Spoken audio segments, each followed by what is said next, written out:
2 minutes, 1 minute. Okay, bet. Let's go. I can't get all y'all. I need one of y'all at a time, bro. One of y'all at a time. Wait, is this like live? Like what's happening? No, it's not live. It's pre-recorded though. But you should act like it's live though. What's your name, by the way? I'm Kate. Okay, nice to meet you, Kate. What are you doing in DC? Are you here? Kate.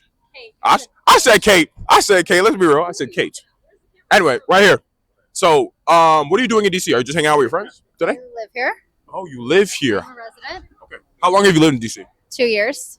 Okay, so would you say, because for my podcast here, it's for young, ambitious men, but obviously, like, men want to hear from women as well. Only men? No. I mean, yeah, it's mostly for men, but obviously we want to hear from women as well because we want to be able to hear your guys' perspective and experiences on things because it's helpful for young men growing up, right? Because they like women, of course. Okay. Well, what if they like men? Well, I mean, they can do that as well, but I'm assuming. What if they like men? But I talk to men as well. Okay. So you see what I'm saying? We can fix the problem. Okay, so you've lived in DC for a while. Would you say DC is a great place to come for opportunity? Absolutely. Okay. In the political space and in the business space and in the neither of those spaces, I think it's great no matter what. Gotcha. So what do you actually currently do in DC? I teach third grade. Oh, so you teach kids. Okay. So what have you, like, is this something that you've always wanted to do, to be a teacher? Or is this something you're like, oh, I just kind of got into it and then I realized I liked it? Or was there other things that you tried? I knew I always wanted to be a teacher, but I was a nursing major for one semester of college and then I changed to education. So what made you decide to then be a teacher? Was there like an experience that you had, or you just decided you know what, I'm going to just try education and see how it goes? Oh, that's a difficult question. I just realized nursing wasn't really for me at a point. And then I was like, oh, well, I've always wanted to be a teacher since I was a kid. So let me just change my major and pursue that. And I'm so glad I did that. Because the reason why I asked that is I think it's kind of important, or I tell a lot of my guys that you want to be able to try a few things, or the only way you're going to kind of know what you really want to do is if you're willing to try things.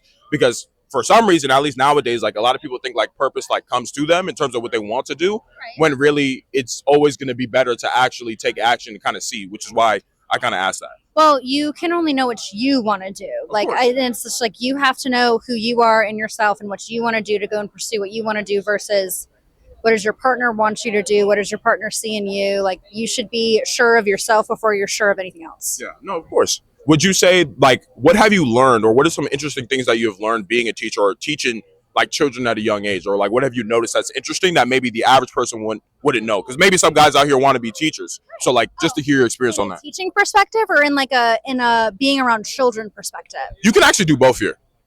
In a being around children perspective, it's taught me that, whoever I marry and choose to have children with, needs to be a amazing partner, because raising children is no joke. Yeah. And we'll talk about that a little bit. Okay. In a teaching perspective, it has taught me that clear boundaries need to be drawn within adults and children, no matter if that's a teacher or a parent or a grown-up in their life. Yeah. And it's also taught me that they need a safe and protective childhood within them, and they need safe grown-ups around them. Mm-hmm. So actually speaking to that a little bit, because I think there's a lot of guys that have maybe not grown up in the best situations at times, and that causes a lot of problems. And you saying that must mean that have you been able to see a difference in terms of the way kids behave in terms of a good environment compared to a bad one? Can you speak to that a little bit? So I taught in a Title I school in Florida for 1 year, and I did all of my field experience and student teaching in a Title I environment, which means a low socioeconomic climate, yes, in schools. Okay. So I have seen that aspect, and then now I teach in Arlington, which is generally speaking, a high socioeconomic climate, if you will. Sure. So to speak on the Title I aspect of it, what was the question? So no, I was yes,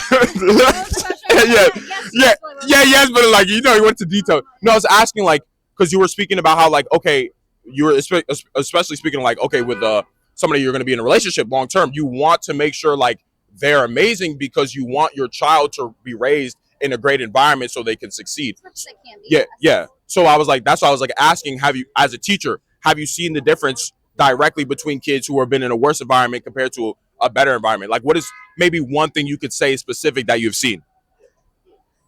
I mean, to be quite frank,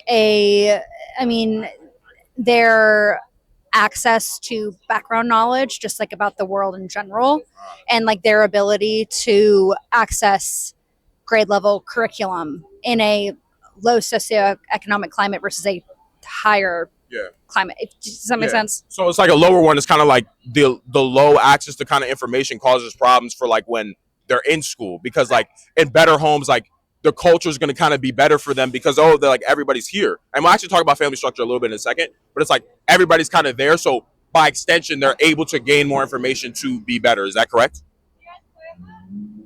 I mean, that doesn't make them better in a sense, but like it gives. I mean, if you are in a home where you are getting after school curriculars, if you're getting the extra help that you need at home, then if you are willing and able and getting that, then like on paper, then you could be able to succeed more. Okay. So that actually makes me immediately now want to shit on YouTube. Yeah. No, it's fine. Yeah. No, only about one more. I just wanted to ask you about dating a little bit because you mentioned it. Because like, of course. I'm getting very Yeah. So yeah. No, it's fine. Okay, so to ask, like, for a dating perspective, because you said you wanted an amazing partner. So like, what would you feel like, at least right now, in terms of men, like, what are you kind of looking for in terms of a partner long term? I think it's just important for them to understand or hear. You can be as straightforward as possible. It needs to be really. I need it to be as raw as possible. Okay. How many followers do you have? Not too many. How many? Not too many, like 700. Personally, this is a very like personal thing, which is, and other people have different priorities. No, I need someone who is independent within themselves, has a nice job, and is dedicated to their career and wants to grow in their career, like wants to get better every day. Yes. Somebody who cares about themselves in the way like they go about their daily life. Like they eat well, they work out, they prioritize themselves, they read. I need someone who reads. I need someone who's educated and who is working on themselves. I also need somebody who is kind and compassionate and cares about other people and loves me for who I am. Yeah. Okay. So, and you would say, no, it does. I wanted you to be as honest as possible. And you would feel like that would be great, at least from when it comes to raising children, that's what you would like. And to ask an important question, would you, like, if you had a guy like that, would you still want to be working, or would you not want to work at all and be able to, like, take care of children? Because at least, just to give you a little bit of my perspective and then you can answer, it's like, I do believe if a guy has all those traits and is doing all those things, it would be great then for like a child's perspective if the mom is able to be around and take care of the children. I think that is the best. I think that is the best, that works the best. Of course, I want to hear your opinion, of course, but I believe that is the best structure. That's what I say to a lot of my guys here. So I just would want to know, okay, this is the kind of guy that you want. So if a guy comes to you and he is like that, and he's like, hey, do you mind being at home and taking care of the children? I do think this would be a good environment for our children to be raised in, because at least I believe from a relationship perspective, it is about the kids, and that's why you guys are together, you know? And I feel like you would understand that being a teacher, but just let me know your opinion on that, and then we can end off there. I will never not work a day in my life. I will continue to have a job. Okay. Because if you think about it in your perspective, which it's your perspective, I'm not here to judge you, but it's like, I want to be judged though. But it's like when dad says, oh, I have to go to work, the kids are like, oh, that's fantastic, like dad's going to work, whatever. When mom has to go to work, mommy, I don't want you to go to work, don't leave me, blah, blah, blah. And the mom is supposed to be like, oh, don't worry, mom doesn't want to go to work. Mom wants to stay home with you and do whatever you want to do. Fuck that. Mm-hmm. Mom wants to go to work. Yeah. Mom wants to have a career for herself. Mom wants to do what mom wants to do. That doesn't mean she loves her children any less. Yeah. Oh, sure. I will, in my perspective, just because my prospective partner has a job, doesn't mean that I'm not going to have a job. And then, okay, then side question. So if he has a job and where he can take care of you fully, would you still, in that situation, you still want to work? I love what I do. I will continue working. Okay. Awesome. Thank you so much for that. I think that was a really good conversation. I really enjoyed that a lot. Thank you so much. I don't get fucking blown up on YouTube. You're not. What's your name again? Kate. I'm Kate. Thank you. Yeah. Yep. Thank you so much. Thanks, have a good one. Yeah. Cool? All right, cool. What's your name, sir? Max. Yeah. Nice to meet you, Max. I am Ali.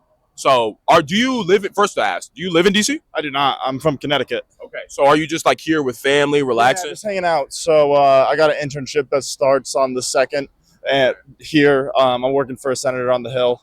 And whatever. I go to school up in Boston, working on transferring right now. So, in the fall while I'm not at school, might as well be a little productive and work on the Hill. Yeah. So, and you said that you work for a senator. So, what would actually your job title or career be, or like how did you even get into this?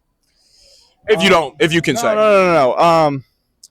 It's always been in my family. Politics has always been what my family's been into. Yeah. I've switched back and forth between whether or not I want to do it.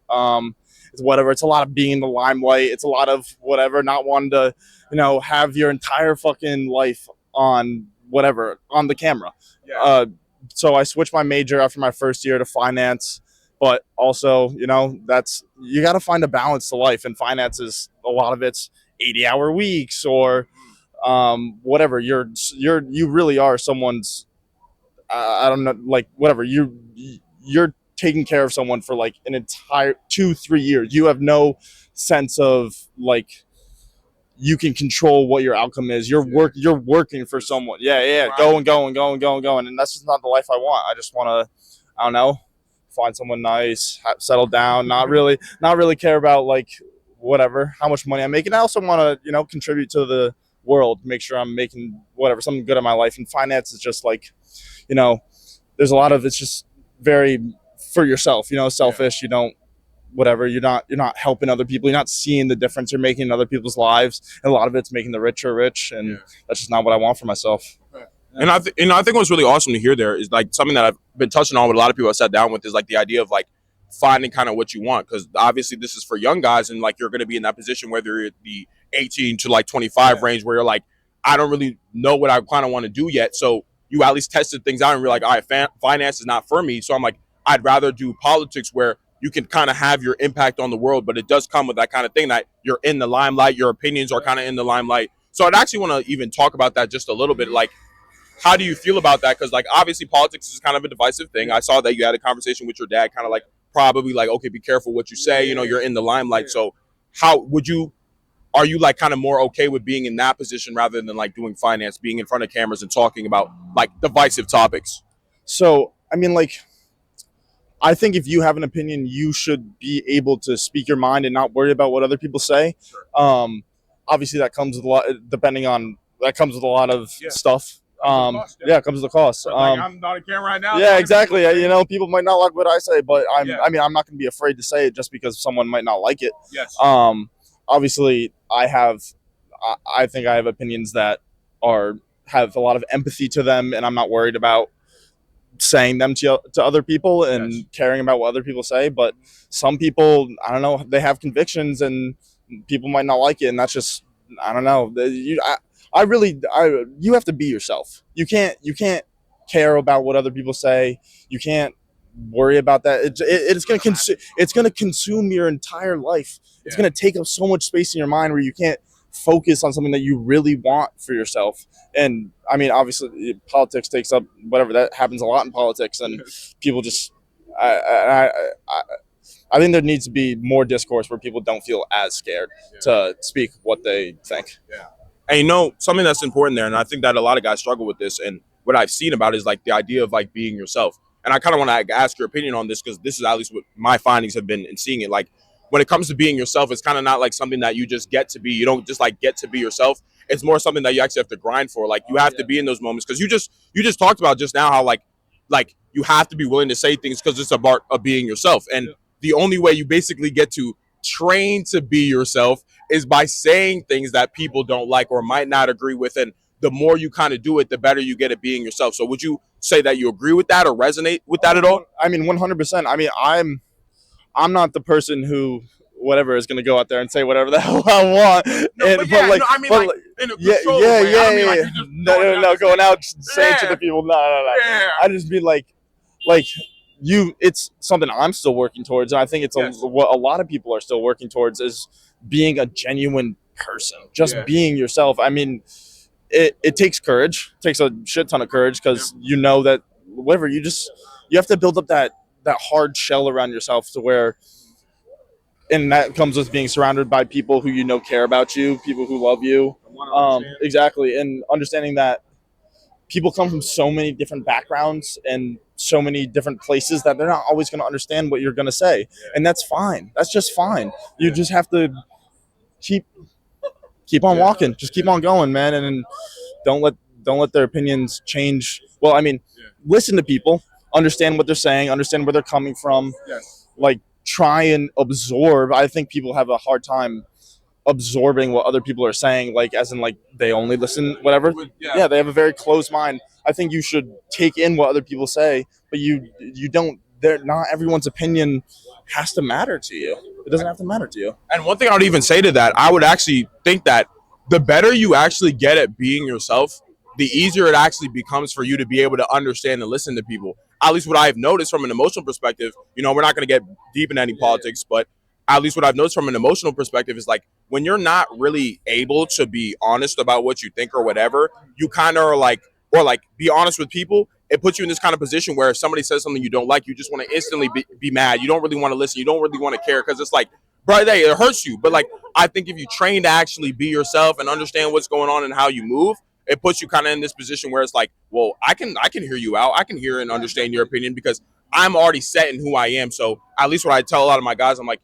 being yourself is not something you just get to be. You actually have to train to do it. And I think the only way you do train to do it is by saying the thing that you really believe, even though maybe you get backlash, even though people don't like it, because it's from being able to do that you're actually going to get better at being able to understand what other people think. Would you agree? Yeah, 100%. It doesn't. I think a lot of it comes from a place of anger with people where they can't separate their own emotions. Like they let that adrenaline go. They let it keep running. And they can't. Take a deep breath. It's fine, It's just calm down. It's fine. We're just having a conversation here. And it just isn't something you can't let it control your emotions. You can't let it control your life. It's just be who you are, talk to people. And I think so many of us think we know the world. You know what I mean? Like know where everyone's coming from. We know everything, whatever. We're always so like egotistical in the fact that like we think we can whatever, our opinions are correct. We can't see everyone else is wrong, and you can't understand other people's opinions. And if you're more true to yourself, you know that it won't affect you, and so you can just take that deep breath. So I think this was really awesome, and I'm actually happy that you were kind of in politics because I haven't been able to talk about like that be yourself thing kind of in a while. And I think when you were able to talk about politics, it gets to that, and that's really where I think a lot of the issues lie, because then people aren't really having conversations because it's like more about what I think and whatever. And it's like if you don't really understand who you are, I just don't think you get that benefit. So I really appreciate you choosing to sit down. I know you were a little bit hesitant, but like I'm happy that you chose to do it. I think this was great. What's your name again? Max. Yeah, nice to meet you, Max. I'm Ollie. Yeah, that was awesome, bro. Yeah, of course. You want to sit down too, sir? No, I'm good. Just want to watch. No problem. You want to sit down too, sir? Thank you so much. I appreciate that. Nice, easy. What is your name? I'm Sam. Okay, nice to meet you, Sam. So, do you live in DC, or are you just visiting? Blocks from here. Okay.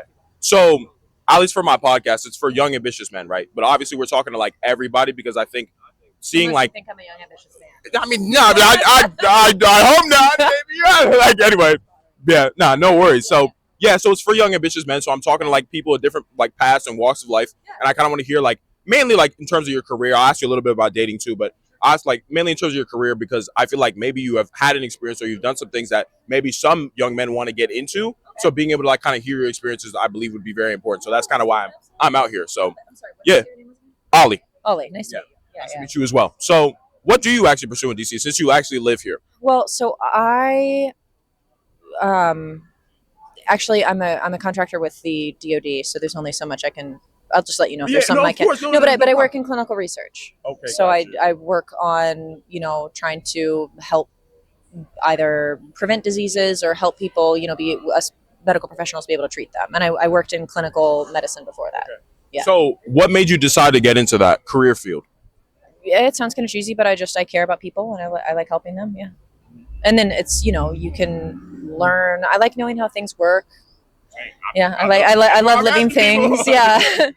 Yeah, that's why.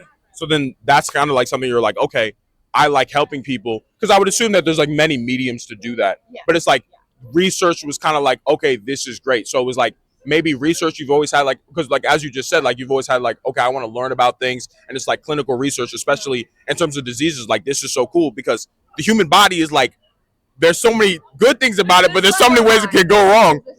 So at least doing it, because I know you said you can't talk too much. Yeah. What are some like interesting things that you have learned about it? Like, let's say a guy wants to kind of get into it. Like, what are some like things that surprised you that maybe a lot of people wouldn't know or understand?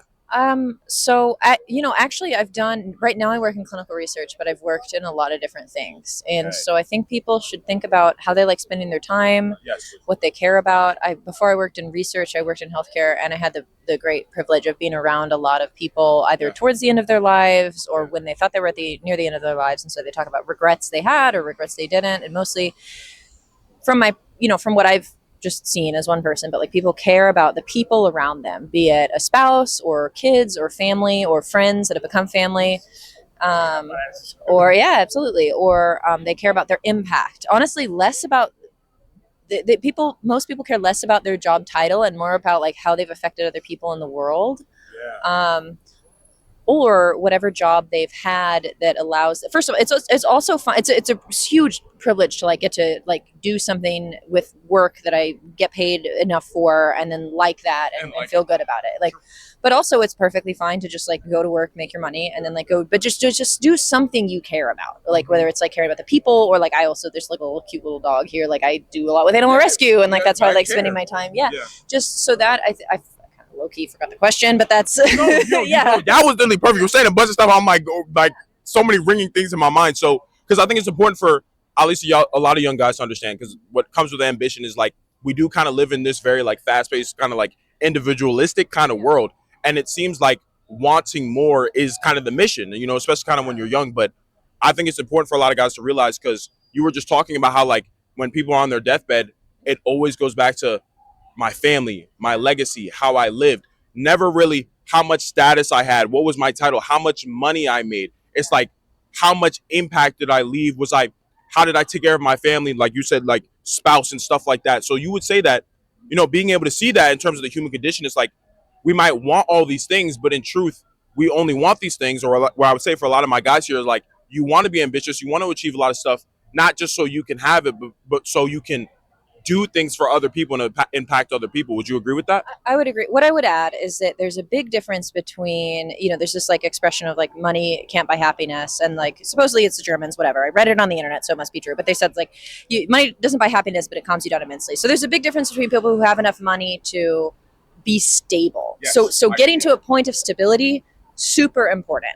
And then you can do that, either financially with a partner or logistically, like if you want to have kids or you want to maintain a household, like whatever I say a partner, like I've did men and women, so it's not both. I've actually thought about this from both ways, but yeah, but just so I can't overstate the importance of like finding stability, but then like once you get like stability of like meeting your basic needs and like housing, like food, like having a job, having a bit of freedom, like being able to relax, all that, most of it's just like time and how you spend it. And so in terms of like what somebody is looking for, I just I don't know, maybe reflect on like what really makes them happy, what they really find meaningful, and then go from there. And you also, it's good to have goals, it's important to have goals, need direction. but just because like you have a goal doesn't mean you can't change your mind. Like there's lots of things sometimes you like, what was it? There was some you take the test before you learn the lesson, or like you learn the lesson, or you get skills that maybe you can apply. You can't apply like quite where you learn them, but you can apply in a different place. Like I've certainly been through that too. So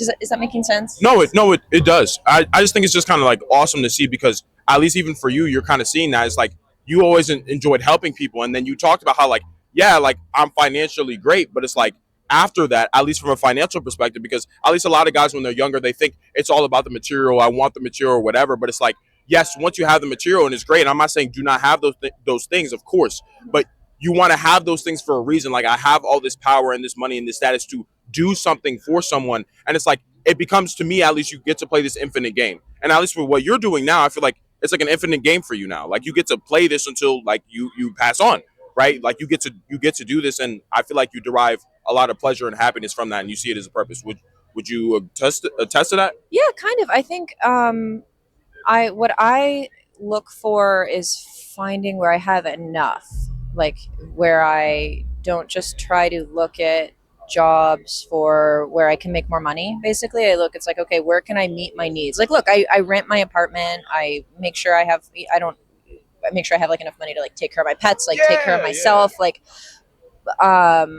but it's nice. What I will say is like I wasn't at this point even 5 years ago. It's nice to be at a point now where I get to stay in a job, maybe not just to look for what makes more money, but like, am I happy here? Am I enjoying Yeah, and so that's a great goal to have instead of, and it's a good thing to reflect on, I think. Yeah. And I just think that's so important to see, because it's like after you have everything, it does get to that kind of point. So I actually wanted to shift gears just a little bit and ask you a little bit about dating. So you just mentioned that you've dated men and women. Yeah. So I'd actually be really curious to hear about the difference in experience that you've had. Is it actually been harder for you to date men or women? Oh Lord. I know, I'm telling you that. I know you're trying to ride the brain. I'm trying. No, it's I know. I'm trying to think about. No, that's a very good question. That's a very totally reasonable question to ask. And I'll give you a little bit of background just so it's like easier for you to think about it. Okay, so because at least what I've noticed is like, at least for a lot of us men, we see women as very complicated. We're like, Hey, I don't really know. wrong. Yeah, you don't know. And see, that's what I want. This is what I love. This is what I exactly want to say. So like, we kind of see you guys as very complicated. It's like we don't really know what you guys kind of want. One day is this, one thing is kind of that, and it becomes very very confusing for us guys because we're very simple and straightforward with the way that we move. So the reason why I asked you which one is harder, I basically kind of want to get down to that. Like, has it been more complicated dealing with women compared to men? I think I don't know if it's been more complicated with either men or women. But to just skip ahead, like I think the most important thing is to just be true to. This sounds so cheesy, but it's so real. It's like be true to yourself. You know, if somebody you think could make you happy, like do that. And then also like it's easy. I will say to speaking to like the having dated, and I'll say like cisgender men because I've also dated people who aren't cisgender, but it seems like, you know, like a different creature. And it's like, actually, like if we just treat each other like people, if we start from there and just be, it's again, this sounds so super duper simple, but like just be nice, be kind, be respectful. And that goes, it should go both ways. Then, you know, worst case scenario, you've had a nice time with someone that ends up not being your spouse, but best case, but also just if everybody like treats each other well, you start from there. And if you start from like the goal is like trying to like get this person to like me, I don't even think that's respecting yourself so much. Like if you come from a place of liking yourself, what you want to do is put your best foot forward for sure. Like you want to put your best foot forward, but like just do that and treat somebody well. And you know, if you're not their cup of tea, you're not their cup of tea. It's not that it's always fun to hear, but it just, you know, you'll find that person faster. You'll find that person faster if you like are just yourself. Yeah. So then what I would then ask too, at least from like, okay, first it'd be ideal that like you're in this position where you are already kind of yourself. And of course, for a lot of my guys out here, I want them to become as successful as possible and as important to the world as possible, because it's like you become stable in yourself because you do things and you can appreciate yourself a lot more because, hey, I'm capable of a lot of things. So like people who come into my life, particularly women, right? Like a lot of women who come into my life, it's like, hey, it's kind of like take it or leave it. This is what I do. This is how I move. You know, I appreciate the things that I do. If you appreciate it too as well, like that's kind of great.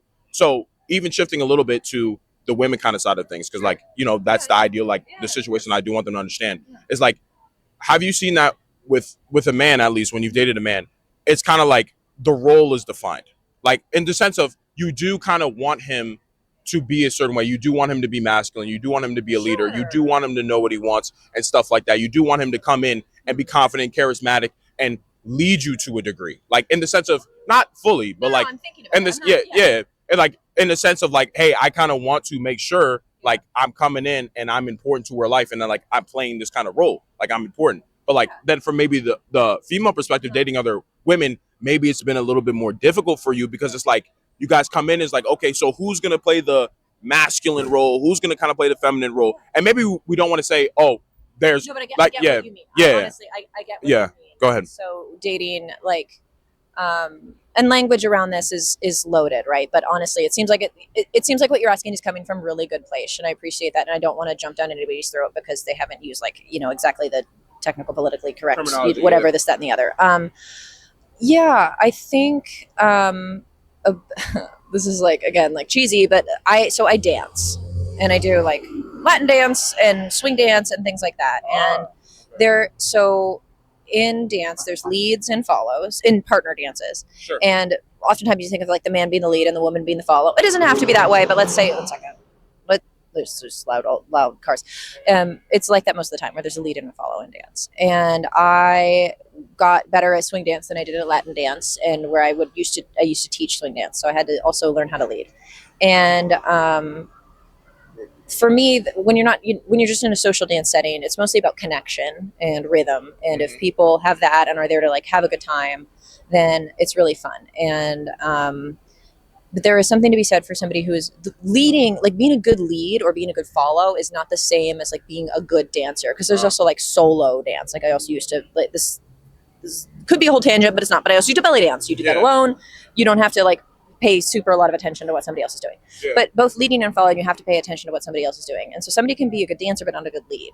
But if somebody who's like a good, if I'm dancing with somebody who's a good lead, and honestly this is a good example because like whether they're a man or a woman, then I can follow and I can and that's really fun. And I can be also in a lead role and I can lead. But if somebody isn't a particularly good lead, but they also get irritated when I'm trying to be like, hey, but I'm really glad you're here and you're dancing and like, let me show you a few moves. Like, cause that happens sometimes is like when I try to say like, well, this is what I like to do. Let's do this other thing. But then they kind of get this mainly with women is what I'm asking. Well, actually it's mostly with men who get offended where I say, well, if you don't want to lead, like that's fine. Cause I like dancing and we're both here trying to have a good time. So let me just show you a few things I like to do. The people who I want to keep dancing with, again, this is about dance, but it's also a metaphor for dating, for life in general. Right. It's like when I'm like, well, or you could say a date where a guy doesn't, maybe he's new to the neighborhood and I've lived here for years. Maybe he's new to the neighborhood and doesn't like a restaurant. And I'm like, oh, well, you suggested this restaurant and I actually don't like that restaurant. Yeah. But hey, I like these other three and I'd like to see you. Like, I'd like to go on a date. And then I suggest a place or for dance, like I suggest a move. And he's like, well, I'm supposed to be leading. And no, this is going to sound catty. And it's like, well, then you should be better at it. Like, or we can do something together, which is my goal. So it's really nice, basically, for if somebody wants to be together with a person, they should like try to make that happen and try to have both confidence and humility. But I think there is a lot of confidence and humility in being able to just like care about another person enough to like look for that. Like if you're just looking to be right, then I guess do that. But if you're looking for connection, then be open to some other ways to do that, So what I kind of even want to say there, and obviously I don't want to keep you too long. So like to even sum up kind of there, what I would say there is like, even from your position, at least with men, it's kind of like, well, a lot of dudes actually, they're coming in and they're not really leading. And then you're like, what's going on? And then you try to do it. And then they're like, what's going on? I'm supposed to be leading. And it's like, so what the fuck? Are you going to lead or not? And it's like, and at least this is especially why I want to have these kind of conversations, because I'm telling guys, I'm like, no, just come in and lead. You don't mind. Women don't mind. The problem is we're kind of in this situation now where it's kind of like you're like want to do this 50-50 kind of stuff. You want to be in this kind of position and you kind of get confused because like you start leading and then it's like, I feel weird. And like it makes men feel uncomfortable because once again, it feels natural for us to be able to do that. But like if you kind of like buy into the idea of like, no, you should kind of be like doing whatever or be in the middle, I think it just makes your life harder and men's life harder because nobody kind of really knows what it is. Like you're coming in, you're like, do I lead with this dude or do I not? Like I'm kind of confused. So at least from that perspective, I think that's like the biggest thing for me that I think was important to like impart to them for them to understand. So first I want to say like, thank you so much for sitting down here. Like this was great. I really loved like getting to see the perspective of when you've been seeing people who have been passing away, like seeing their regret, and it always comes down to family because I'm really big on family. I think family is the groundwork and the most kind of important thing. So yeah, this was great. What was your name again? My name's Sam. Okay, nice to meet you, Sam. Right? Yeah, Ollie. Yeah. Thank you so much. You too. One more thing. Yeah, sure. I think it's really awesome when men talk about like their feelings and their goals and they're more open about it. I think that's better for everybody. And I just think it's really great what you're doing. Okay. Thank you. And thank you for including women in that. Like, because that's awesome. Yeah. That's thank you so much. Yeah, you can find a way. You can make it happen. I tell you, yeah. Thank you so much. Yeah, you too. Yep. Two. I can do you two right after. I'll go through him first and I got you two. Cool? Yeah. I bet. What's your name? I'm Armon. All right, nice to meet you, Armon. Yeah, wait, where are you from? Well, I'm from Virginia. Like, I grew up in Virginia. Okay. But I live in DC now. Okay, so what made you then come to DC? Is it for work? Kind of for work. So I got my first job. It was about 35 minutes from where I lived at the time with my parents. Yeah. And then I moved here a little bit closer, like 10 minutes closer. Mm-hmm. But I kind of just wanted to like live in the city, not the suburbs. So DC was the closest city. So we kind of just ended up here. Yeah. What career? And I'm Ollie, by the way, if I didn't say that already. Yeah, Ollie. Yeah, Ollie, like, you know, like skateboard move, like OLL. Yeah, man, you know how we do it. So anyway, at least for the job that you're in right now, or the career you're in, because like you're like, it's kind of like a career move. I also wanted to live in the city, so it's like you kind of got the best of both worlds there. Yeah. So, what are you actually pursuing career-wise specifically? So right now I do software testing. I would say my career generally is software engineering. Yeah. So yeah, like my first job was software development engineer, and now automation test engineer is my title. So what made you get into that? Because what I've actually noticed though is like being in DC, like a lot of people are into software. Like I swear I've talked to like 16 people. Everybody's doing software. So like, what made you kind of get into that? Was that kind of or something you were like into? Like, were you like 4 years old in your room? You already messing with computers, going crazy, or was it kind of like, okay, I'm going through. I tried these different things, and then it led to me here. So like, tell me a little bit about that. Yeah, so I actually applied to college as a chemistry major. I wasn't really sure what I wanted to do. I figured I'd just like try to be a doctor because they make a lot of money. But That's true. yeah, yeah, because I mean, it's like when you're a kid, you literally have no idea what's happening. You're just like, okay, like people become doctors because that's good. So It's true though. So yeah. But I actually switched my major to computer science before my first semester even. I kind of realized like this is what's right for me. So I'm like a competitive video game player. I've been like what games you play? Super Smash Brothers Melee, World of Warcraft. Yeah, I know he does. He play that, bro. He could do World of Warcraft. Yeah. But Smash, no, Smash. I ain't nice at that. I'm playing like more like FIFA. I'm playing like sports games, stuff like that. I play a little bit of Brawlhalla back in the day. I don't game as much as I used to, but like kind of stuff like that. But anyway, let me let you continue. Sorry about that. Oh no, you're good. So yeah, so like in growing up, I played a lot of like Pokemon online. So I was just always using the computer. And one of the things I did when I was like 12, 13 is basically there was like this chat client that you'd use to talk to other people you play Pokemon with, and it had its own scripting language. So I actually I started messing with that, just for fun. Yeah. And I would like code games and stuff. And it's interesting. I never considered it as a career option or a major. Yeah. But yeah, like all my friends were doing computer science because like we're all video gamers, we're all nerds. So I figured like, okay, like I'll at least try this. It seems right for me. And then yeah, like it was good. And then now it's just kind of something you're like, okay, this is great. So would you say this is something that you do want to do as for the long term, or at least for software engineering, or like what I'd actually more ask, like from what you were working on, is there something specifically you want to work on with software engineering that you see doing into the long term, or is this maybe like kind of just like a launch pad position you're in for something greater from a purpose perspective? Because at least I would say, sorry to keep going here, but it's important that I always tell like my guys, like, hey, you do want to do something that you do enjoy doing. Obviously, you're going to put in a lot of work, but with anything you want to be great at, you have to be able to like want to do it for the long term because you're going to go through the trials and tribulations. So that's kind of like why I asked, like, okay, is there something bigger around this at all? Yeah, honestly, that's kind of something I'm still figuring out right now. Because like I think one thing I've noticed is a lot of people, they'll do like one or two roles of like whatever their major is, and then they'll realize like I don't know if I want to keep doing this. Or like sometimes people will major in something and then they'll just get some like random consulting job and then like switch fields. So I think for me, I don't really have a specific goal in mind with where I want to go with like coding. I don't even know if I want to keep doing it for the rest of my life, but like in a way, it's kind of like it's a nice job to have because it's like you can work from home, like it's very remote friendly. Basically, it can be like very chill and you can make a good amount of money. And like I kind of feel like I'm the type of person where like I don't want my career to be taking up all my time. Yeah. So it's nice that like I enjoy what I'm doing when I'm at work, but like I'm not like crazy about coding or anything. So like honestly, I don't know. Like if I find something I'm more passionate about, it would probably be more difficult, but it could be more rewarding and I like wouldn't be as like it wouldn't feel like work as much. So maybe I'd still be down to pursue that. Like maybe like streaming on Twitch. That's like yeah. Busting out the camera, it can happen, yeah. Yeah, I mean that's a crazy one, right? Because it's like I think to be really successful in that, you have to like put in so many hours and you kind of have to get lucky and like there's a lot of factors. It's way less safe basically. Yeah. No, yeah. So I don't know. Like I'll figure it out basically, but no. So one thing I would even ask too then, for anybody who'd be looking to get into software engineering, because at least you've had experience with it, what is like a big thing that you like, it like kind of like, whoa, I didn't know it was going to be like this. Like something that like a lot of them could watch out for if they want to get into this at all. Something to watch out for software engineering. Let me really scratch the brain here.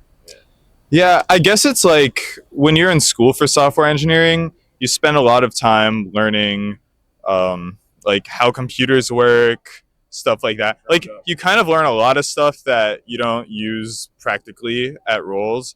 And a lot of the time in professional roles, you're not just like an engineer in the sense that you're like building up code, but you're also doing a lot of like just professional things like you're like running meetings. Maybe you have to like write something. Like one time I used to work at Amazon and like I made a big mistake and I basically had to write like an entire ass like document on like basically it's like a punishment that's framed as like a correctional. It's like work, but it's not work. But it's kind of like when you're an athlete, like being forced to run. It's like running is helpful, but it can also be a form of punishment, kind of like that. Okay, It's like you can disguise it as helpful, but it's like it might not.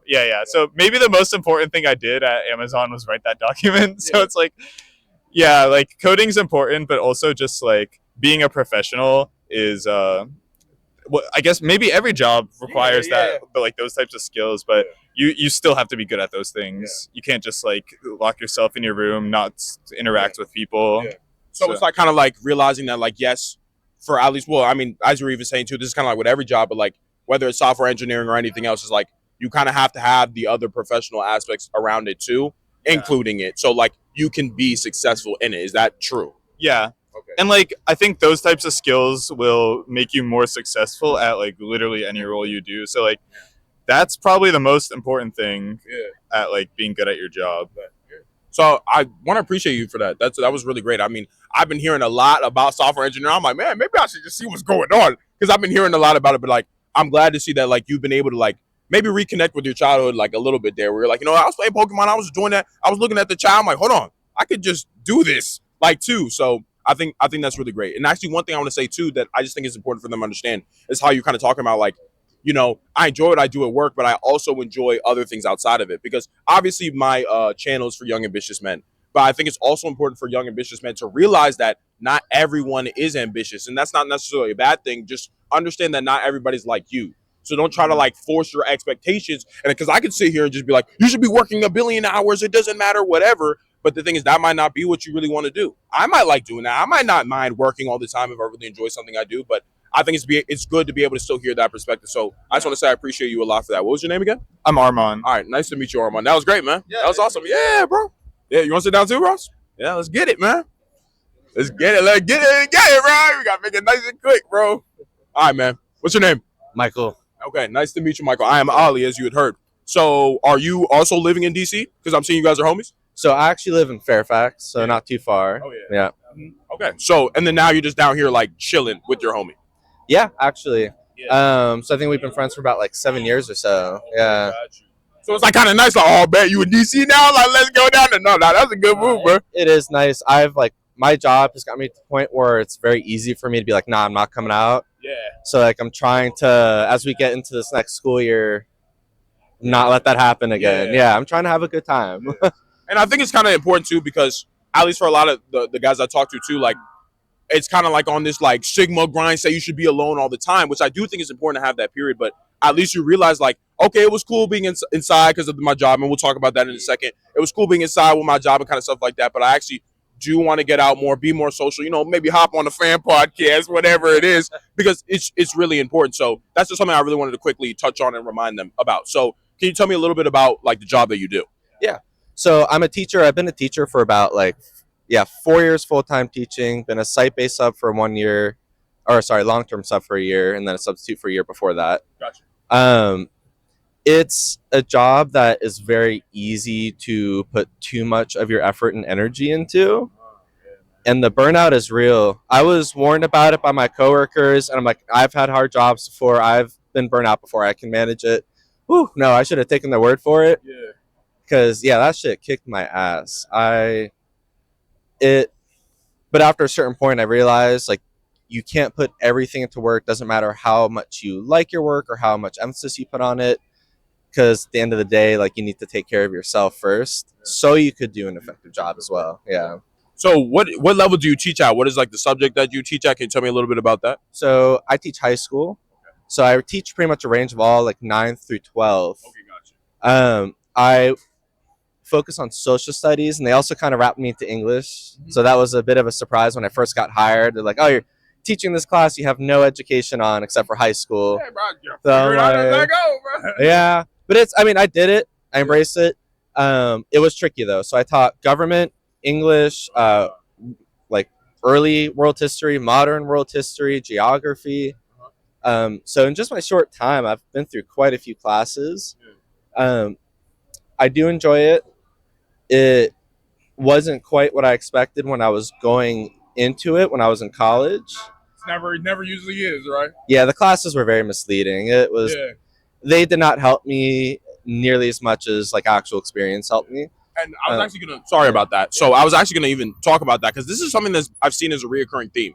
Like just sitting down and talking to a lot of people, at least when it comes to work and or careers, like they're like, okay, I went to school, I studied, I heard a lot of information about it, but when I actually was sitting in the classroom trying to teach, I'm like, where all the notes that I took for hours and sleepless nights in like college is like it's not really working here. So you would agree with the fact that real experience actually gives you real skill and you notice that immediately. Oh, 100%. 100%. And I push that at work a lot too, because we have some kids that they don't know quite what they want to do and they want to just go into college, start off with like undeclared major. Yeah.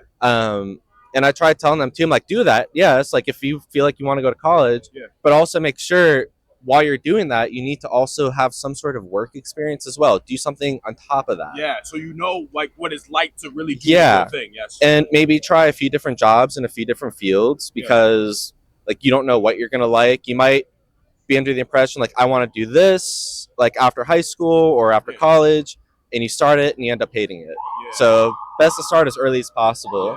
In terms of like getting real experience. So I actually want to talk a little bit about like when you teach like high schoolers, what have you noticed maybe has been a difference? Because at least what I've seen like maybe online is like from an intelligence standpoint, like apparently younger kids have actually been becoming like less smart. Have you seen that at all? Is that kind of interesting at all? Because that's just something I've seen. I'm like, well, what's going really on with the education system? Because, you know, these young men and young women are going to be in our society later. And if they're like in school and they're in 9th grade and you ask them 2 + 2 and they're like 16, like that's kind of an issue. Like, but anyway, just let me know how you feel about that. It was the biggest shock going into teaching, actually, because I was under the impression, I'm like, I started very young.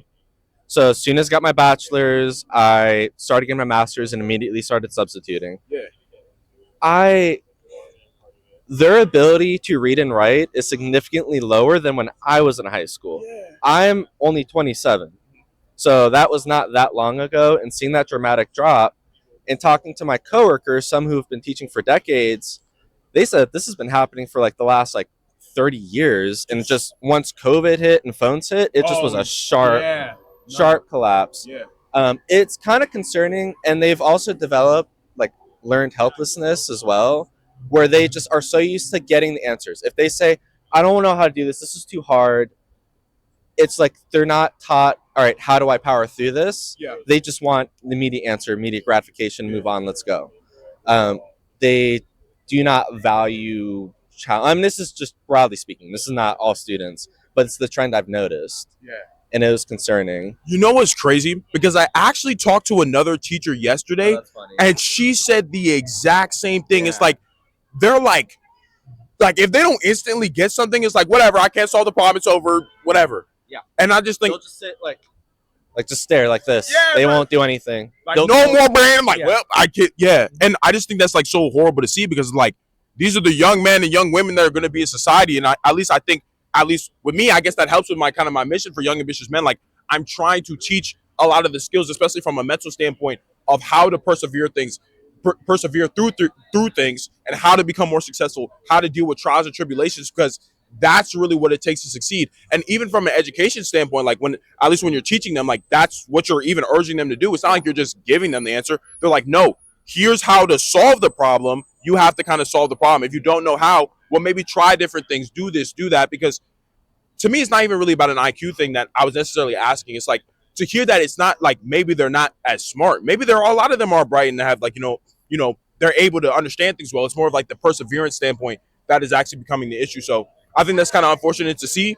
So I want to be like in a position where like, okay, I'm at least helping guys be able to persevere. And I feel like if I can kind of do my part that way, that at least helps, because it's just unfortunate to see the education system in that position. So it's just really interesting to see. But to then finally ask you is like, teaching, is this something that you do want to do a lot from the long term, or has being through it or being in it or in the system, has it been like, you know what, this is actually something I really like doing? At first it was like, this is crazy, I don't really know about it, but like as you've been through it, is this something you want to see yourself doing long term, or is this kind of a launch pad for you? I would say originally I thought this is what I wanted to do. Yes. And I realized two things. A, it's very difficult to work through a system that's failing, because the education system, I feel like it's just very hard to change from the bottom up. In addition to that as well, I also feel like I can't sustain the life that I feel like I owe myself continuing teaching. I won't be able to purchase a home if I continue teaching. I won't be able to like travel if I continue teaching. Like, it's just, to me, is unsustainable. Do I want to do it for the next few years? Yes. Do I want to stay in education as like a field in general? I could. I have multiple options. I could go into admin. I could work for a nonprofit, one that I can stand behind. So there's multiple different avenues I could do that. Private tutoring as well, but So that's kind of like what you're looking at right now. yeah, I definitely don't see myself teaching forever, but eventually too, part of it too is I want to push myself to new things. I don't want to sit doing the same job every year. And teaching is an easier job to do that, because it's a job where it's very rewarding. Like, you feel good doing it, putting effort into it. I'm not just helping a company make money. You've seen kids learn. Yeah, and I feel like I'm helping kids. Like, I had some really wonderful teachers that helped me through a hard time in high school. But it's as much as I want to help. Yeah, I'm not doing it forever. Yeah. No, okay, cool. I think once again, it's just one thing I always love to ask, because I think it's just important to see, like, some people are already in that position where like, I love what I do, I love it, I understand what I want to do for the long term, or this is kind of something like, you know, I got into it, it was interesting, but I'm actually seeing it more as like a launch pad now. I'm gonna get into something else. So I really just want to appreciate you to sit down with me. You know, I know your homie went before too, so that was like really great to see. And yeah, man, I hope you guys have a great rest of your day in DC. I hope you guys enjoy, of course. And thank you so much. What was your name again? Michael. Yeah, nice to meet you, Michael. All right. Thank you guys so much. That was awesome, bro. Yeah. Mm-hmm. Yeah. Yeah, not for sure. You got him already, right? Yeah, like he got you if you want to. Yes, I'm on YouTube. Yeah. Or you could just search up Ali Argundati. The last name gonna be a little bit hard, but like, yeah, you got him if he needs it. Anyway. Yeah. All right, let's get it, man. Hello, man. Yeah. What was your name? Anthony. All right, nice to meet you, Anthony. I am Ali. So, are you guys like from DC? Do you live in DC, or are you just visiting and just enjoying the vibes kind of out here? I live here now, but I'm not originally from here. Okay. I am from San Francisco / a little south there, a place called Sunnyvale. Okay, gotcha. So, did you decide to like there was like an opportunity that made you come to DC? Because that's far, bro. Like, I was just recently in Cali, it was great, but like that's really far to like come here. So, was it like for a job opportunity? Yeah. There was an opportunity to work for a job, and basically it brought me here. So actually, because like for one of the main things I do, I like to talk about like career a lot, because maybe there's a guy who wants to get into what you're doing. So I'd love to like kind of like ask you a little bit about like what you do, because like if you can share an experience that could help somebody out, like that's what this is for. So go ahead. What do you want to know? Like what job do you do? Like what does it entail? What does it look like? I currently work for a contracting firm for the Department of Defense. Gotcha. I currently do a lot of banking and private capital allocation for the DoD. Yeah. Uh-huh. So that's kind of what I do. Okay. So what made you even decide to get into that? Was this something that like, you know what, I always wanted to do this kind of thing? Or it's like I was like feeling myself out and I'm like, you know what, I actually do want to go to DC. I do want to be around the political world to a degree. And then that's what made you decide to do that. Not necessarily DC or not necessarily the political world.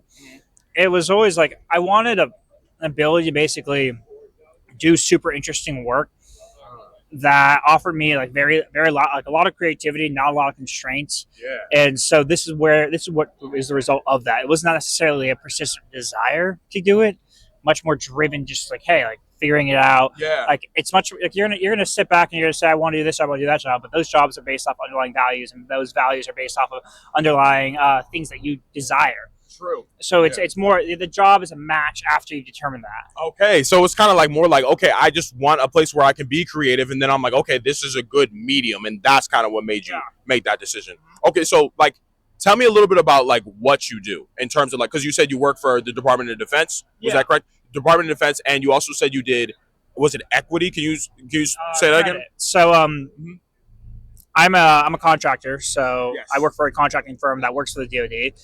But the DoD and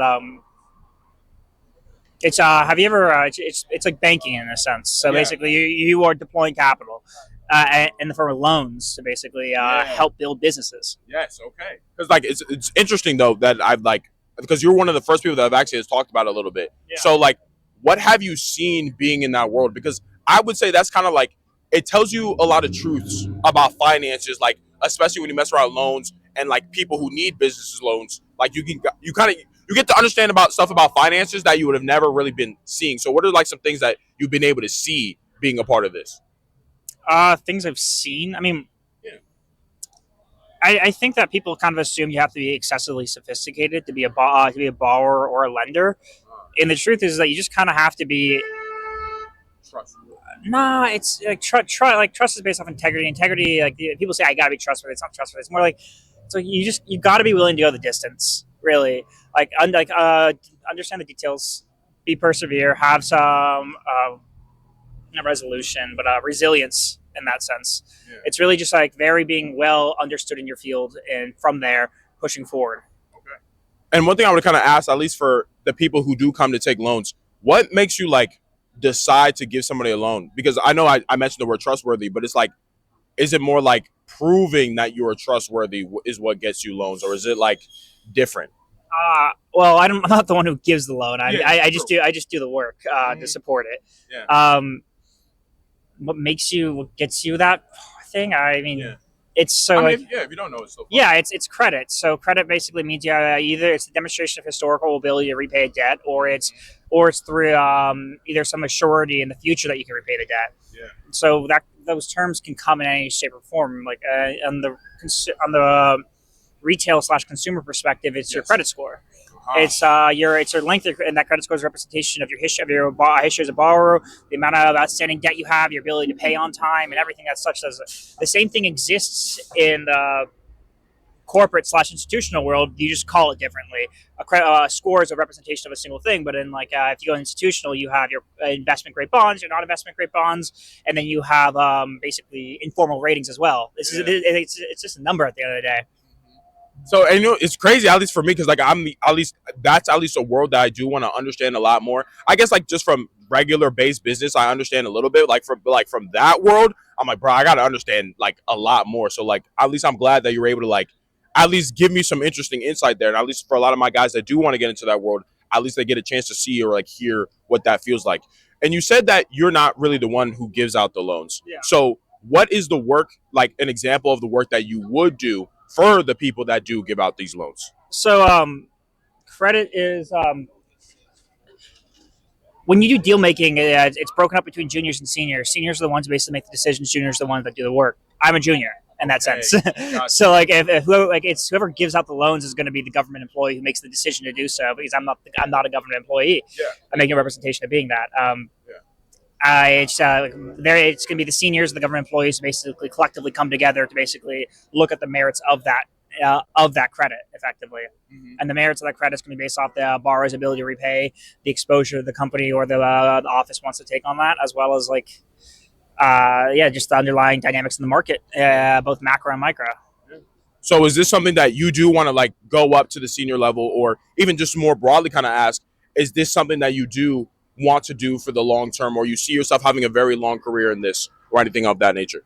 I'm just looking to have an interesting work that basically provides economic stability. That's all I really look for at the end of the day. Mm-hmm. I think I do need to get going though, so thank you. Yeah, no problem. Yeah, thank you so much. What was your name again? Anthony. Anthony, thank you so much. Have a good one. Thank you. Do you want to sit down there? We don't have anything else to do. Oh yeah, oh great. Are you guys a couple? Yeah, we are. Oh, you sure? Okay, yeah, no problem. No, I'll make it quick. I'll make it fast. Okay. We don't have anything else to do. Yeah, no problem. What's your name? I'm Zoe. Okay, nice to meet you, Zoe. I am Ali. So what are you guys even doing in DC? Do you guys live in DC, or is it like you're just kind of visiting at the moment? We live here. Okay. Okay. So what made you guys decide to live in DC? Because at least for a lot of my guys watching this, I want to see like, is there a lot of opportunity in DC if you want to come here? Or is this kind of like, it's kind of cool, but it's not that great? I feel like an imposer. I live in Alexandria. Oh, wait. So wait. But I say that because anybody that isn't from DC, they're like, if I say Alexandria, it's not going to resonate. If I say DC or if I say right outside of DC, it resonates way more. It's funny because actually when I went to college, because I actually live in Silver Spring. So when I went to college too, they're like, oh, bro, where you from? Because I know exactly what I'm talking about. Oh, yeah, and I'll be talking about, oh, yeah, bro, I'm from DC. You know how we do it. But, like, yeah, it's because they don't know if I say anything other than that. But at least, okay, so, but you've been close enough to DC to, like, do you, like, come here a lot or see a lot of stuff around here?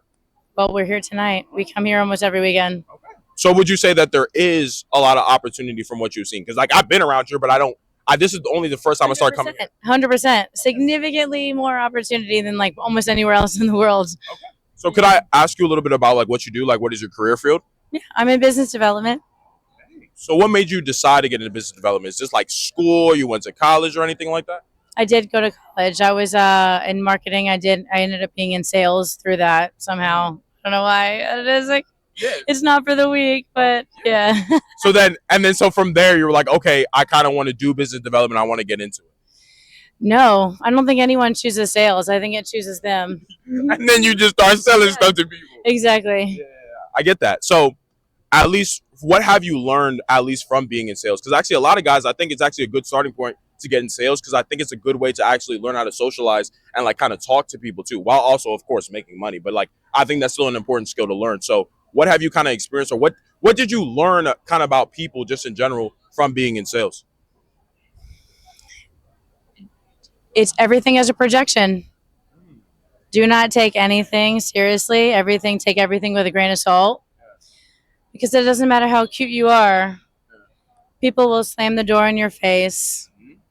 No, I mean, yeah, I've been calling people too. I'm getting like, fuck no. I mean, nobody's done that. It's been pretty respectful out here. I'm not gonna lie. Everybody's actually been pretty great. I'm not gonna lie. I'm like, damn, all right, we're good. But like, when you say kind of like it's a projection, are you saying like people? Do you mean from like in terms of everyone wants to talk. People love to talk. Yes. But it's how you approach them. It's your delivery that matters because if you deliver wrong, how they react to you is not that they're like trying to yell at you or be mad at you. It's the fact that you're just another person that's come into their life trying to sell them something. Yes.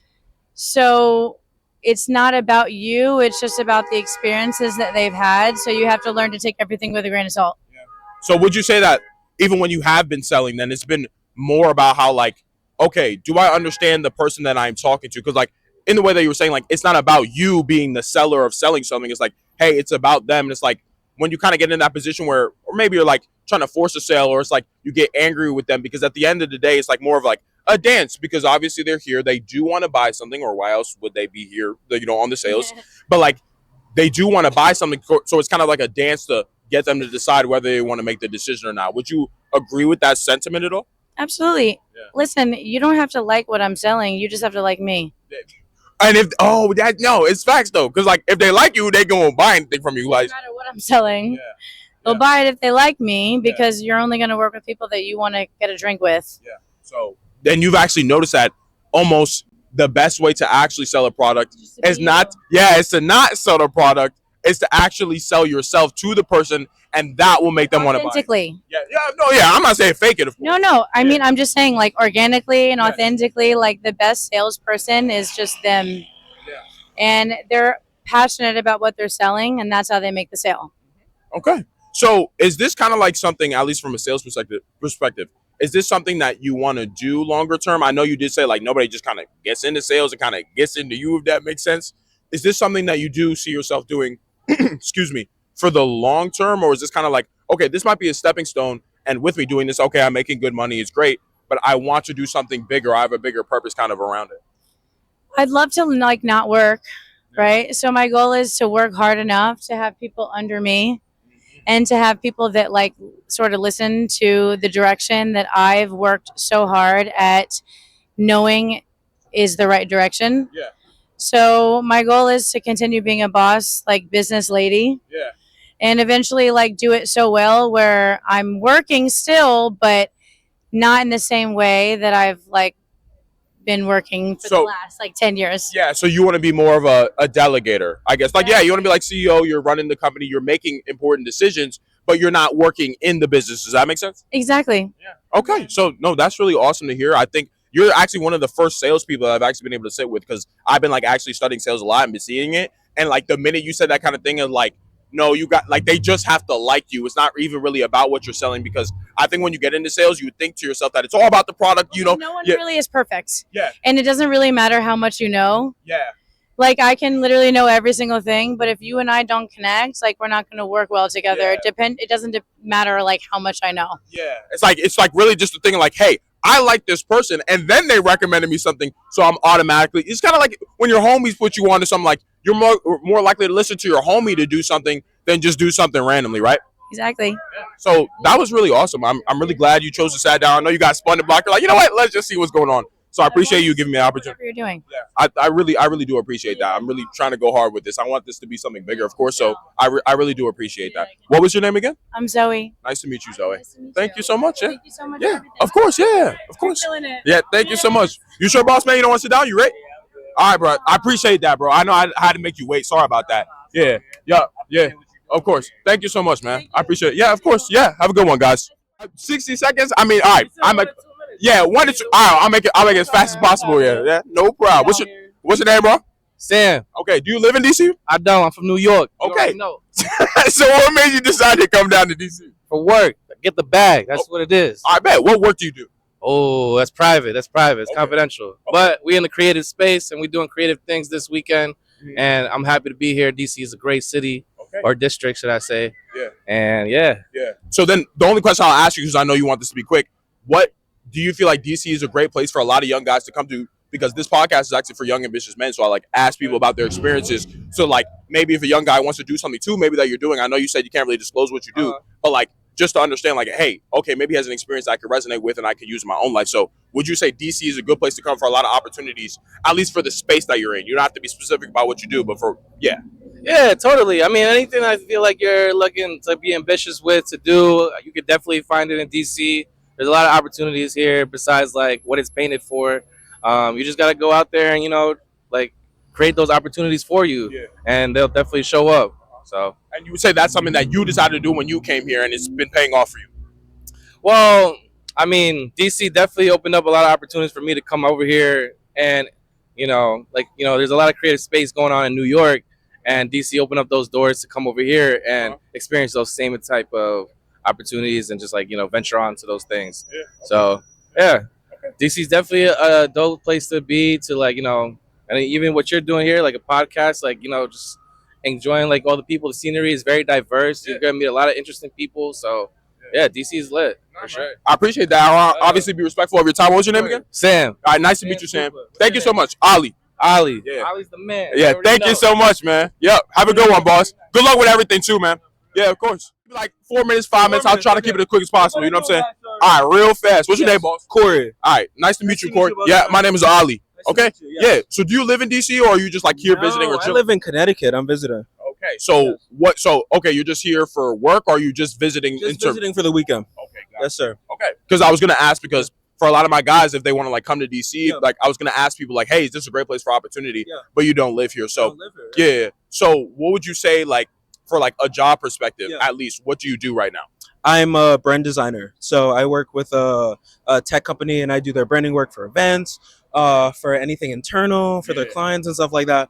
A bunch of different things, but yeah. So what made you decide to get into that? Was this something you were kind of like, you know what, I already do kind of want to do this thing, maybe like from like a college age upward, or was it like, no, I'm testing out these different things, I'm like, boom, this is some shit I really wanted to do? Well, I did design. I studied graphic design in college, and I knew I wanted to do something creative, but I was like, what's like lucrative? Yeah. And so from a financial financial perspective, and so design came into that, and so I was like, let's get into brand design. That's cool, and I wanted to work with a like good company, and I found the tech company that I work with right now, so it became lucrative, and so we got into it from there. Yeah. So have you said, like, from doing this, have you been able to develop a passion from doing this at all? Or it's like, because of course, like you said, it was lucrative. You know, I always try to say for a lot of my guys watching this, like, hey, you do want to do something that you like. It might take you time to like try different things, which is also why I asked you that. So like, has it been something like, okay, I'm doing this now, and I'm like, yo, this is actually kind of great. I'd love to do this kind of for the long term. Yeah, no, I love it. I started being like, well, I don't know what the heck design is, and I was like, I just want to make money, but be creative in the same way. Sure. And so it has made me love it because I realize there's so many aspects of design that we don't even think about in the world. It's like, Could you give me like one example? well, people think it's like just like signage or logos and stuff like that, but it's like your phone, like all the apps that you're on, the interfaces you use, the websites you use, all of that has to be designed. Yeah. And it's just like a really cool skill that is much more intense than I think people realize. You know what I mean? Yeah. So I'd even want to even ask about that a little bit too. So for any guys that would want to get into branding or graphic design, what would be something that you said like from getting into it, you're like, whoa, I didn't know stuff was going to be like that. I know you were kind of like mentioning that a little bit. So like, what would be one of those things? I mean, just go on YouTube and look up like design or like even logo design, starting simple. Yeah. It's like you have to learn the skills of like typography, color analysis, all of this other stuff. But just look at like the world and how design interacts with the world, and you can learn that off YouTube, bro. Bro, it's everywhere. Bro, it's like in logos, it's everything. Like it's really cool. It's really cool stuff. Yeah. Okay, awesome. Yeah. So I mean, I just want to obviously make this quick because I don't want to like impede you at all. So I really thank you so much for like sharing that experience. For any of my guys that want to get into this, like if you learned anything, awesome.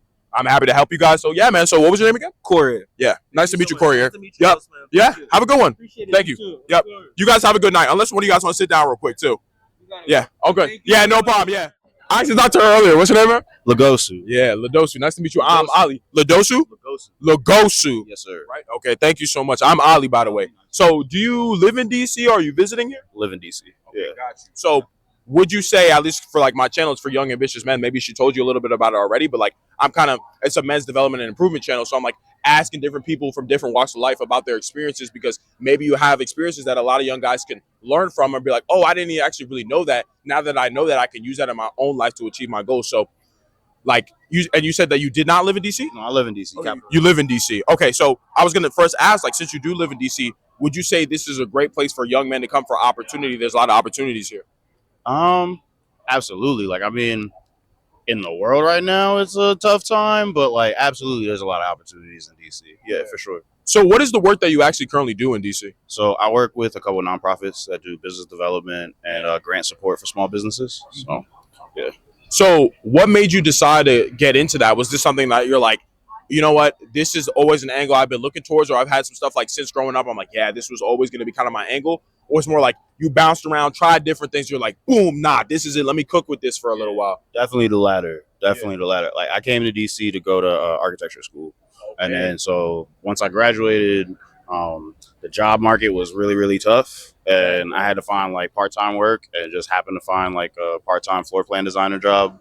But it wasn't at a firm; it was at a software company. Gotcha. And so, like, once I so much about software now. Yeah, for sure. It's like sometimes people call it Silicon Hill. Yeah. So like, so I got into the software thing and like just ran with it. Like, I was just like, let me see how far I can take this. Like, I put like architecture behind me. Gotcha. I had done like events in school, so it was like kind of an event company also. So like, I was you already like used to, you're like, okay, now this is something I'm kind of smooth. Yeah. So I was just vibing with that. Company got sold. Wanted to do something different. Like, went to another startup, bounced around a couple other startups, and then I found this nonprofit thing really on a whim. Like, I was at one of the bars working on this street working, got mad, and just started like rage applying on my phone, and just happened to find a place that had grants. Yo, I've never heard some shit like that in my life, bro. You just like, you know what? I fuck this place, man. We're out here, go ahead, bro. No. But like, and then it's from that, at least like you were able to gain like crazy opportunity from that. Yeah. So even with what you do now, then, like, what are some things like I guess the average person walking around wouldn't really know about the stuff that you do, or if young guys want to get into what you do, what would be something you'd be like, oh, nah, you got to know this. This is something that like I did not expect it to be like this. Yeah, I mean, I don't want to make it a commercial for the Main Street program, but for sure, like, if I had known about it, I'm 36 now, but if I had known about it when I first got out of school, 24, like, I'd have a huge career now, because it just like being able to work with communities,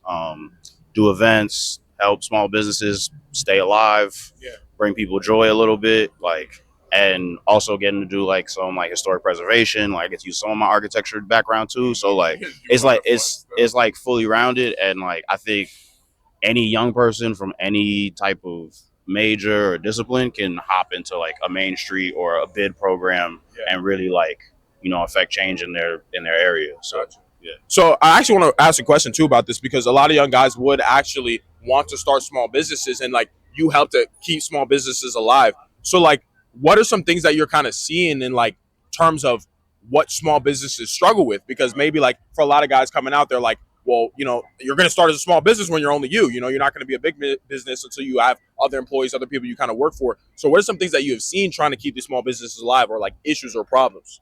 Yeah, a lot of people they don't have like backgrounds in accounting or compliance, and those are pretty like serious things that you need like further on down the road. Yeah. Like you can, if you're doing food, you can put your recipes together, you can hop on Instagram, you can go viral real quick, but if you don't have the numbers right and you don't have the paperwork right, you'll get shut down like tomorrow. Or worse come to worse, like you get to the restaurant level and then you lose your liquor license because you don't have this registration or this permit or this license. We see a lot of restaurants around here like that, where like you'll go 1 week and it's open, everything's popping, and you come back next weekend, liquor license is gone. Yeah, bro. And so it's over with. and that'll kill your a business, bottom 'cause a lot line. of Yeah, people- Yup. exactly. So like just making sure that if you don't know how to do something, you can find somebody who does and pay them to do it. Okay. So yeah, Because like even one thing I would say with that I always recommend for guys that do want to start businesses and build significant businesses, like if you're going to be the business owner, like it's more than you just doing what you're good at. But for a lot of these people at first, they're just posting stuff on Instagram. But the thing is, if you want your business to thrive and survive and go from a small business, and like I'll just ask you to see if like you agree with this, like to go from a small business to a big business, you actually have to start becoming a lot more full stack in terms of like, not only are you running your business and offering something great that people want to have, but you also understand, okay, you need to check your accounting. You need to make sure you have your LLC set up. You need to make sure you do have these things set up, at least eventually. I guess, naturally at the beginning, like you take care of the other stuff, but you're going to run into this point where you have to be able to know other things or expand your knowledge, or as you said, start to hire people so you're not in a position where it's dangerous. Would you agree with that? Yeah, I would agree with that. And I don't even mean to say like hire people all the time. Like you can get mentors. Yeah. Like you can get what do you call it? Counselors too. Just somebody who's like either done what you're doing or is trying to do what you're doing. Just somebody to bounce stuff off of as well. Like so you can so you can know what you're doing wrong. You don't bump your head as many times. So then even a quick follow-up question off that. So you would say that a lot of these people in these struggling small businesses, they're kind of just doing it and they don't have somebody that they're actively listening to and or talking to help them make sure that like, hey, you need to get your accounting done and these other kind of things done. Sometimes, yeah, for sure. I think like I see a lot of times it'll be like somebody was a bartender and they really loved the industry, and their manager. Do we curse on this channel? Yeah, you can. Yeah, their manager was an asshole, and so like they're trying to figure out how to not be the asshole manager. Yeah. And so they take over, and then they love it for a little while, and now all of a sudden you're operations or like you getting a ownership stake or something like that. And but it's like you don't know what's going on because you was just a really good bartender who knows the ins and outs of that particular business. And so like then if you scale, you gotta start. You gotta start brain thinking has to really start expanding. Exactly. Yeah. So I think even quickly, just one of the biggest takeaways we can already take here is like, hey, if you want your business to be big, if it's not just going to be a quick passion thing, you actually want to expand and start to understand about business and entrepreneurship from a holistic kind of standpoint, so you can make sure you stay afloat and do well. And you would agree with that? Is that correct? Yeah, for sure. Okay. So I love that so much, even just hearing that enough, because I think a lot of guys don't actually hear that enough or early enough. So just to shift, like finally here, because I don't want to take up too much more of your time, like with what you're currently doing right now, is this something that is like a platform for you to do way more? Because obviously with what you're already doing now, there's a lot of things that you're touching on. So was it like, are you cool with this? This is great. This is something you want to kind of do longer. I know you said like, man, I wish I got into this kind of younger, so that like I could have built into this, and then it becomes kind of that way. But for right now, is it kind of like a platform, or do you have more plan, or you're like, you know what, I'm great. We'll see where it goes. Yeah, I'm here for now. It's interesting because like I had such a like different career before this, and like now I've been in this role for a little while, and like I'm really like used to it. Before that, it was like 9 months here, 18 months here, like, a little bit over there. But I've been in this role for like 2.5, almost 3 years now. And so like, I'm really starting to like get it under me. And so I can't wait to see what happens next year, honestly. And yeah, if y'all in DC, September 12th, art all night. It's all over the city, all 29 main streets, but you should come to Barracks Row and Eastern Market. Okay, man. So make it happen if y'all coming down. So thank you so much for sitting down, man. This was a great conversation. We dragged a lot of value out of this already. Like, that's what I love about doing this shit. So I just want to say thank you so much. What was your name again? Lugosu.